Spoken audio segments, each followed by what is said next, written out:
এত সুন্দর একটা ফ্ললেস মেকআপ কিভাবে ক্রিয়েট করলাম তার স্টেপ বাই স্টেপ ভিডিও দিলাম। তোমরা কিন্তু অবশ্যই পুরো ভিডিওটা দেখো।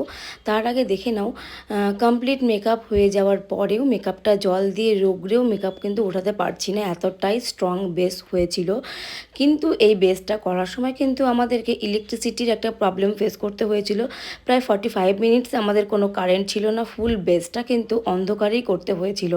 আর সেদিন ছিল প্রচণ্ডই গরম, তাও দেখো বেসটা কতটা স্ট্রং হয়েছে। হ্যালো হ্যালো এভরিওয়ান, আজকে আমার মডেলকে সুমেধা। আর দেখো কত সুন্দর আলো গিজগিজ করছে একেবারে, আর তার মধ্যে এই যে মেকআপ করছি আমি, তার মধ্যে এই যে মেকআপ করছি সুমেধা। তো তোমরা দেখতেই পেলে কি করে কারেন্টের ছিল না, তার মধ্যে আমরা মেকআপটা কমপ্লিট করলাম। এটা কিন্তু ফুল মেকআপটাই কিন্তু আমার অন্ধকারে, জাস্ট একটা এলসি জ্বালানো ছিল, কোনো ফ্যান না, না কোনো এসি, কিচ্ছু না। তোমরা হয়তো বুঝতেই পারছো আমি বেস কমপ্লিট করছি কিভাবে। তো এত গরমেও কিভাবে কি টেকনিকে মেকআপটা করা হয়েছে, কি কি প্রোডাক্ট আমি ইউজ করেছি, সবটাই দেখতে পাচ্ছ। এই যে দেখো বেসটা, আমি ভাবতে পারিনি মেকআপটা লং লাস্টিং হবে বা ওয়াটার রেজিস্ট্যান্ট মেকআপ আমি করতে পারবো। আমি জাস্ট ট্রায়াল দিচ্ছিলাম, তো দেখলাম হয়ে গেল।